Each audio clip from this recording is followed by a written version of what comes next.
A graça e a paz. Gente, paz do Senhor a todos, né? No nome santo do Senhor Jesus. Eu louvo a Deus, né? Pela vida de vocês. E eu peço que vocês me perdoem pela demora, né? Mas vamos estudar mais um pouquinho. A gente ficou devendo, né? Alguns livros, ficamos devendo, na realidade, 2 capítulos do livro de Eclesiastes para vocês. Devido ao corre-corre, a gente acabou se afastando assim um pouquinho da nossa meta de concluir antes, mas nós chegamos, né? Olha só, vamos começar?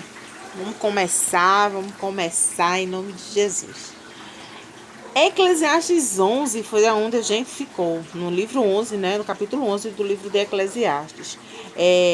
A palavra do Senhor diz o seguinte: lança o teu pão sobre as águas, porque depois de muitos dias o achará. Reparte com 7 e ainda com 8, porque não sabes o mal que haverá sobre a terra. Olha só, gente. A gente vai lendo dos pedaços, né? E vamos passando um pouquinho como a gente costuma fazer, e estudando de pouquinho em pouquinho. Meu dedo. É que eu tô segurando o telefone aqui. Deixa eu ver se fica melhor assim. Pronto. Lança o teu pão sobre as águas, porque depois de muitos dias o achará. Reparte com 7 e ainda com 8, porque não sabes o mal que haverá sobrevindo sobre a terra. Gente, essa passagem do livro do Eclesiastes, ela diz o seguinte. São as minhas anotações que estão aqui do lado. Ela diz o seguinte: que a gente não deve desistir de fazer o bem. E que a gente deve realmente fazer o bem sem olhar para quem. Eu vou contar uma pequena história rápida para vocês desse capítulo que me chamou bastante atenção. Muitos anos atrás, uma certa feita, uma criança caiu numa piscina e ela quase que se afoga numa chácara. Aí o filho do caseiro dessa chácara foi lá, pulou na piscina e salvou a criança, que era o filho do dono da chácara, o qual o pai trabalhava. Aí o dono da chácara ficou muito agradecido, e chegou pro caseiro e disse o seguinte: me diz o que é que o teu filho quer.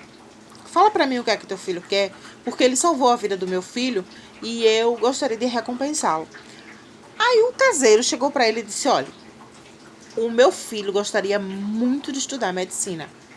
Ele poderia ter pedido qualquer coisa naquela hora, mas ele chegou pro dono da chácara e disse: olha, o meu filho, ele gostaria muito de estudar medicina. Então o dono daquela chácara disse: está certo. Eu vou garantir que o seu filho, ele estudará nas melhores escolas de medicina. Isso aconteceu em Londres, tá, gente? Na Inglaterra, essa história. Passaram-se muitos anos. O primeiro-ministro da Inglaterra, Winston Churchill, ele ficou muito doente mesmo. Então, mandaram para ele o médico top das galáxias, como diz a história, daquela época, Dr. Alexander Fleming. Dr. Alexander Fleming, ele foi o criador da penicilina. Gente, a penicilina, ela revolucionou a medicina. Foi a primeira droga que revolucionou a medicina, foi a penicilina, tá certo? E ela foi criada pelo médico Alexander Fleming. E ele foi lá, tratou do garoto. Tratou do garoto não. Tratou do primeiro-ministro. E o primeiro-ministro foi lá e agradeceu. E como não existe coincidências, como diz o livro, como eu não acredito em coincidências, quem era o Dr. Alexander Fleming? O mesmo rapaz que tinha salvado aquela criança há muitos anos atrás. E quem era a criança? O atual primeiro-ministro Winston Churchill. Ou seja, ele salvou o Winston Churchill quando era criança e depois salvou novamente quando ele era adulto, já formado médico. Se o pai de Winston Churchill não tivesse aceitado o pedido que o pai dele fez, quando ele disse: meu filho gostaria de estudar medicina, ele simplesmente não teria condições de ter criado a penicilina. Ele não se tornaria médico e não teria criado a penicilina e não teria salvado o filho dele novamente. Só que agora, como então o primeiro-ministro da Inglaterra, o primeiro-ministro Winston Churchill. Então veja, gente, é isso que o livro de Eclesiastes quer dizer, que a gente não deve nos cansar de fazer o bem, que a gente deve continuar, que a gente deve buscar, que a gente deve permanecer fazendo o bem. A palavra do Senhor no livro de Mateus, vamos passear um pouquinho na Bíblia. Lá no livro de Mateus 24:12. Já conhece, né? Mateus 24:12. Bora lá no livro de Mateus, no livro de 24:12. Ele diz o seguinte. Aqui. Por se multiplicar a iniquidade, o amor de muitos esfriará. Gente, a gente sabe que hoje em dia a gente vê tanta maldade no mundo, a gente vê tanta coisa ruim no mundo, a gente vê tanto erro, que a gente fica olhando assim, meu Deus, por que tanta coisa acontece? Por que o ímpio prospera? Por que e a gente, muitas vezes, a gente pena, né? Assim, para ter as coisas. Quando a gente vê a maldade se multiplicando, e muitas vezes a gente vê as pessoas se sobressaindo de uma forma boa. E a gente olha e não dá mais vontade de ser boa, não dá mais vontade de fazer nada. Dá vontade de ficar quieta, a gente não quer saber mais de nada, de tanta maldade. Aí a palavra do Senhor vem lá no Salmo 37 e diz: não te indignes por causa dos malfeitores, nem tenha inveja dos que praticam a iniquidade, porque cedo serão ceifados como a erva e murcharão como a verdura. Gente, esse salmo é muito lindo. Ele incita a gente a confiar em Deus. Ele diz que Deus ele é digno de confiança e que a gente não deve ficar indignada quando a gente vê uma pessoa prosperando, uma pessoa mal prosperando, porque essa aparente justiça que ele vai ter não vai se sobressair na eternidade. Deus, ele conhece as nossas lutas. Quando ele diz aqui no versículo 12, o ímpio maquina contra o justo e com ele arranja os dentes.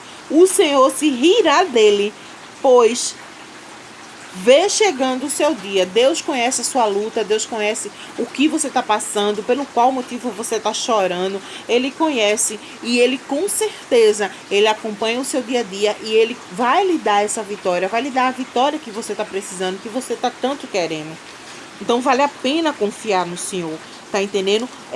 O Senhor nos guarda nas nossas lutas. O versículo 21, ele diz o seguinte: o ímpio toma emprestado não paga, mas o justo se compadece e dá.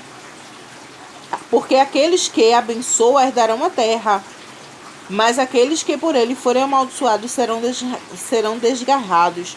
O passo de um homem bom são confirmados pelo Senhor. Deleita-se no seu caminho.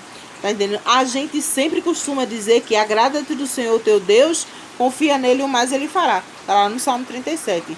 Deixa eu ver onde é que tá aqui. Deleita-te no Senhor e ele considerará os desejos do teu coração. Na minha versão tem Salmo 37:4. Esse salmo é muito lindo e eu aconselho vocês a ler esse salmo por inteiro, tá certo? O ápice do salmo, o versículo chave do salmo é o versículo 25, quando Davi foi quem escreveu o salmo e diz: fui moço e agora sou velho, mas nunca vi desamparado o justo, nem a sua semente mendigar um pão. Ou seja, desculpa, gente. Por mais provas e por mais lutas que a gente passe, Deus ele nunca deixa a gente desamparado. Ele sempre vai trabalhar a nosso favor. Talvez você não tenha tudo o que você quer, mas com certeza você tem aquilo que você necessita. E Deus, ele tá ali, junto com você, lado a lado, ombro a ombro. Ele não esqueceu de você, nem tampouco tá desdenhando das suas lutas. Tá entendendo? Deus, ele com certeza, ele vai te abençoar. Então, esse Salmo 37, ele é um salmo que responde muitas perguntas da gente quando a gente tá triste. Porque, como o próprio Senhor Jesus falou, por se multiplicar a iniquidade, o amor de muitos esfriará. Então a gente vê essa iniquidade, a gente questiona, aí o Salmo 37 responde todos os nossos questionamentos. Eu não vou ler o salmo todo para vocês, mas eu deixo para reflexão. Responde os nossos questionamentos e a gente acaba percebendo que a gente não pode se cansar de fazer o bem. a gente tem que continuar fazendo bem, mesmo com a iniquidade aumentando. E é isso que o é isso que o sábio Salomão ele disse nesse versículo 1. Lança teu pão sobre as águas, porque depois de muitos dias o alçará. Ou seja, a lei da semeadura, gente, é a única lei espiritual que a gente não precisa de fé para que ela funcione. Se eu plantar abacaxi, eu vou colher abacaxi. Se eu plantar banana, eu vou colher banana. Se eu plantar melancia, eu vou colher melancia. Então é isso que o sábio Salomão está querendo dizer. Que a gente vai colher aquilo que a gente planta. Então, se você plantar o bem, lá na frente, com certeza, você também vai colher o bem. Ok? Aí o versículo 3 ele diz: estando as nuvens cheias, derramam-se as chuvas sobre a terra. Tá chovendo, né? Caindo a árvore para o sul ou para o norte, no lugar que a árvore cair, ali ficará. É intrigante, né, esse versículo, ou seja, caindo a árvore para o sul ou para o norte, no lugar que a árvore cair, ali ela fica. Aí a gente vai viver sobre a dependência de Deus. Essa passagem, Deus ele sempre compara muitas pessoas na Bíblia com árvores. E a nossa vida também é comparada com árvores. Aí a gente tem que viver na dependência de Deus. Vamos lá para o 1 Coríntios 2:9. O que é que ele quis dizer? Quando a gente morrer, como nós vivermos a nossa vida, aí sim a gente vai ter a recompensa. Se a gente viver a nossa vida de acordo com a vontade de Deus, e a gente tombar, quando a gente tombar, nós vamos colher os frutos da eternidade. Mas se a gente viver a nossa vida sem estar de acordo com a vontade de Deus, quando a gente tombar, inferno. A palavra de Deus diz em 1 Coríntios 2:9, mas como está escrito, as coisas que o olho não viu e o ouvido não ouviu e não subiram ao coração do homem, são estas coisas que Deus preparou àqueles que o amam. Por mais difícil que seja a nossa caminhada, a gente precisa permanecer no caminho. Por mais difícil que a gente esteja passando, por mais dificuldade que a gente esteja enfrentando, faz necessário que a gente permaneça no caminho.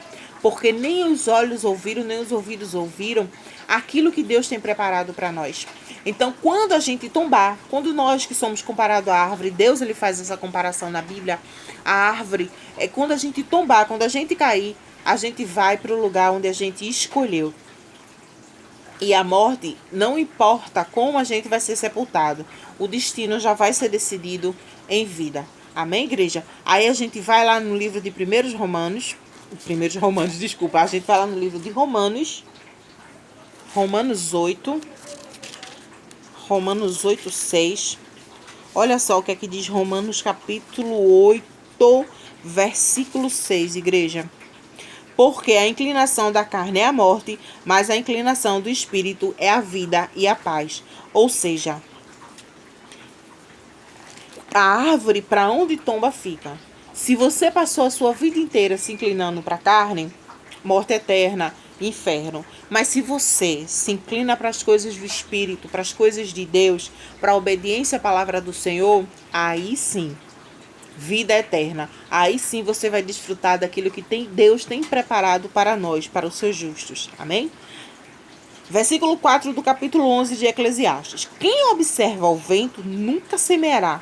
O que olha para as nuvens nunca semeará. Minha gente, às vezes as pessoas ficam esperando uma oportunidade. Eu vou esperar uma oportunidade. Oportunidade, gente, ela não se espera. Oportunidade, ela se cria. Você tem que batalhar pela oportunidade. Você tem que ter. Mano, eu não tô me referindo a quem tá em vulnerabilidade social, não, gente. Eu tô falando pra mim e pra você. Porque às vezes até quem está em vulnerabilidade social consegue vencer na vida. Vocês lembram do caso do mendigo que passou no concurso do Banco do Brasil? Ele estudava nas ruas, ele estudava pelas bibliotecas, ele morava nas ruas, mas estudava nas bibliotecas públicas.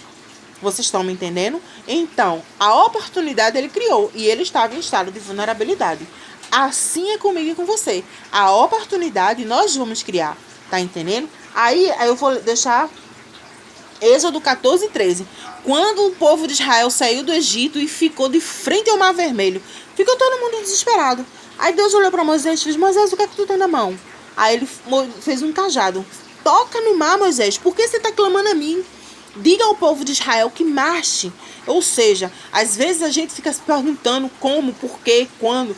Marcha. Diga ao povo de Israel que marche. Se você ficar esperando a oportunidade perfeita, o momento perfeito, talvez nunca aconteça aquilo que você quer. Mas se você for cavar, se você for criar a sua oportunidade, com certeza Deus ele vai abençoar você. Diga ao povo de Israel que marche. Aí o capítulo 5, versículo 5. Assim como tu não sabes o caminho do vento, nem como se formam os ossos no ventre da mulher grávida, assim também são as obras de Deus, que faz todas as coisas. Ou seja, gente, o capítulo 55 do livro de Isaías. Vamos lá em Isaías, que a gente está pertinho dele aqui. Tá pertinho de Isaías. Isaías 55, 8. Ele diz: porque meus pensamentos não são os vossos pensamentos, nem os vossos caminhos os meus caminhos, diz o Senhor. Porque assim como os céus são mais altos do que a terra, assim são os meus caminhos mais altos que os vossos caminhos, e os meus pensamentos mais altos do que os vossos pensamentos. Gente, a gente nunca sabe o nosso dia. Jesus, ele disse lá no livro de Mateus, ele diz o seguinte: não andeis ansiosos pelo que é a vez de comer e de beber.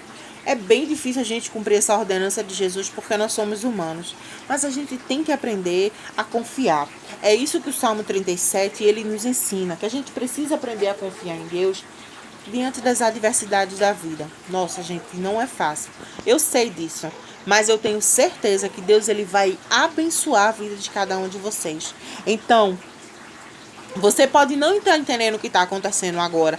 Você não pode estar não entendendo o reboliço que está acontecendo, toda a tempestade. Mas você precisa confiar e entender que o caminho que você está traçando não é o caminho de Deus. Então você tem que confiar naquilo que Deus ele quer para você. Como é que você vai fazer isso? Você vai fazer isso confiando. Lê o Salmo 37 que vocês vão ser extremamente abençoados. Olha só, versículo 6. A gente está estudando o capítulo 11 do livro de Eclesiastes. Pela manhã semeia a tua semente, e à tarde não dê descanso a tua mão, porque tu não sabes qual prosperará, se esta ou aquela, ou se ambas serão igualmente boas. Certamente, igualmente boas. Eclesiastes 11, 7. Olha só, gente. Eclesiastes 11, 7. Vamos lá no livro de Mateus, que eu quero falar um negócio para vocês. Vamos voltar lá no livro de Mateus. Mateus 7.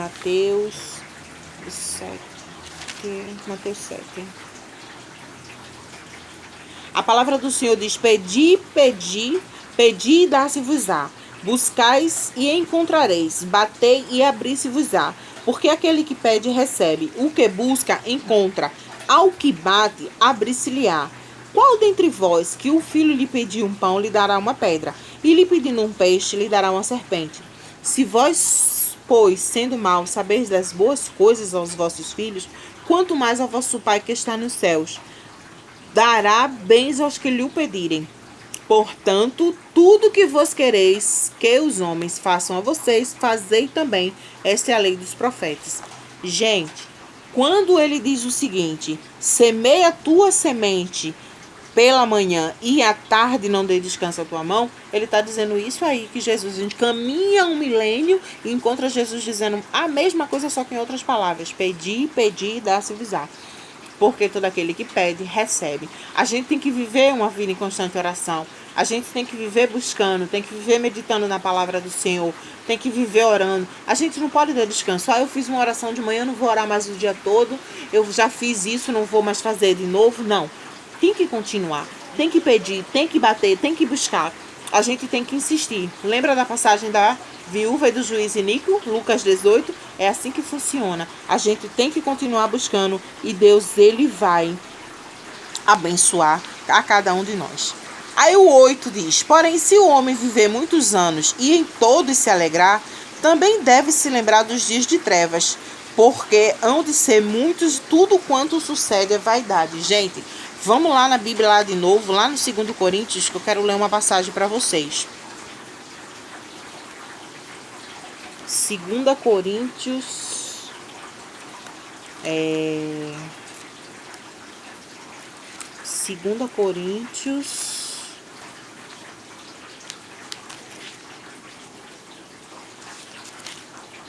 2 Coríntios 12. Quando ele diz, acerca do qual 3 vezes orei ao Senhor para que tiraste de mim. E ele disse, a minha graça te basta, porque o meu poder se aperfeiçoa na fraqueza. De boa vontade, pois me gloriei nas minhas fraquezas, para que Cristo habite em mim. Porque sinto prazer nas fraquezas, nas injúrias, nas necessidades, nas perseguições e nas angústias por amor a Cristo. Porque quando estou fraco, estou forte. É isso que Salomão, o sábio Salomão, ele está dizendo basicamente. Por quê, igreja? Quando a gente vive a nossa vida, a gente se alegra. Mas também sabe o que a gente não pode lembrar? Dos dias que a gente sofreu. Não pode esquecer, perdão, dos dias que a gente sofreu. Por quê? O poder de Deus, ele se aperfeiçoa na nossa fraqueza. Ele se aperfeiçoa quando a gente está fraco, aí a gente está forte. Quando a gente ora e pede para Deus resolver uma situação e até o momento, o presente momento, ele não resolveu ainda, fica tranquilo. Porque se a resposta de Deus é aguarde ou não, saiba que o poder dele está se aperfeiçoando na sua fraqueza. Nisso que está deixando você triste, nisso que está deixando você cabisbaixo. Quanto mais você busca, quanto mais você ora, mais Deus vai aperfeiçoando o poder dele na tua fraqueza.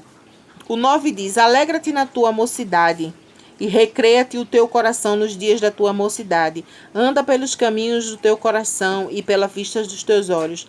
Sabes, porém, que todas as coisas te trará Deus a juízo. Vamos voltar lá no livro de Coríntios. Hoje o mistério está no livro de Coríntios, igreja. Livro de Coríntios, 1 Coríntios 3, do 11 ao 15. Vamos lá, 1 Coríntios 3, do 11. Porque ninguém pode pôr outro fundamento além do que já está posto, a qual é Jesus Cristo. Se alguém sobre este fundamento formar um edifício de ouro, pratas e pedras preciosas, madeira, feno ou palha, a obra de cada um se manifestará. Na verdade, o dia a declarará que pelo fogo será descoberta, e pelo fogo provada qual seja a obra de cada um. Então, assim, é isso que ele está dizendo. A tua obra, ela vai ser provada. Então, você é jovem, você pode fazer o que você quiser. Eu também sou jovem, tá, gente? Você pode fazer o que você quiser. Lembra do versículo 2? Quando ele diz o seguinte, que para onde a árvore tombar, aí a árvore fica. Ele está dizendo isso.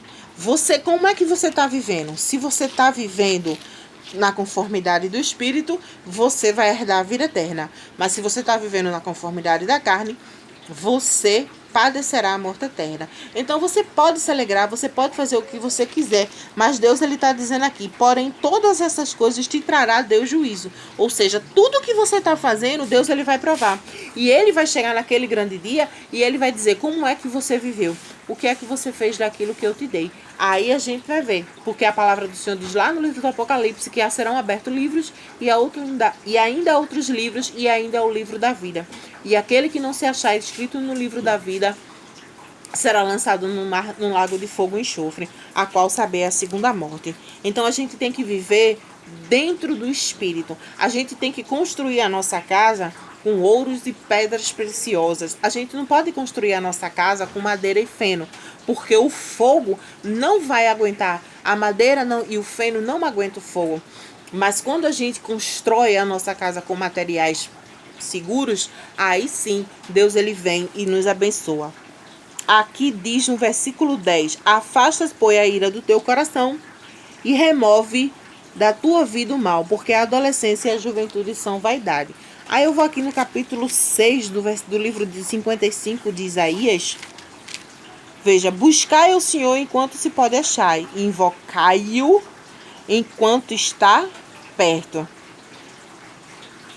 Olha isso, o que é que quer dizer uma coisa com a outra? Se você afastar a ira do seu coração e remover a vida do teu mal, você está buscando ao Senhor enquanto Ele está perto, enquanto Ele pode achar. Porque, igreja, vai chegar um momento que a gente não vai conseguir buscar. Lembra da pandemia que a gente precisou ficar em casa, que a gente precisou se reinventar, que a gente precisou se reestruturar. Foi difícil? Foi. Mas a gente continuou buscando e ainda assim a gente tem que continuar buscando. Chega um momento que a gente é impedido de buscar a Deus. Por exemplo, nesse momento eu estou me recuperando da cirurgia. Então eu estou impedida de ir para a casa do Senhor. Porque eu não tenho condições de ir. Mas aí eu tenho que continuar buscando e me reinventar. E dar o meu jeitinho brasileiro para continuar orando ao Senhor e manter a chama acesa no meu coração. Então é isso que a gente deve tomar cuidado. A brevidade da vida humana, igreja. A gente tem que tomar cuidado com o que a gente faz, com as nossas ações, com os nossos atos, com a nossa fala. E saber que o dia do Senhor está próximo. Amém? Eu quero orar por vocês. Soberano Deus de Abraão, de Isaac e de Israel. Meu Deus, no nome santo do Senhor Jesus, abençoa teu povo, abençoa teus servos, abençoa cada um que vai ouvir, meu Pai, essa mensagem. Que seja, meu Deus, para a louvor e glória do teu santo, poderoso e excelso nome, porque só o Senhor é Deus e pode todas as coisas. Creio no teu poder, creio na tua soberania e eu te peço, meu Deus, que aonde chegar essa mensagem, chegue também o teu amor e a tua presença. Louvado, glorificado seja o teu nome. Amém. Graças a Deus. Amém? A gente falta só mais um capítulo do livro de Eclesiastes, o capítulo 12, para a gente terminar. Fiquem todos na paz e que Deus abençoe a todos em nome de Jesus.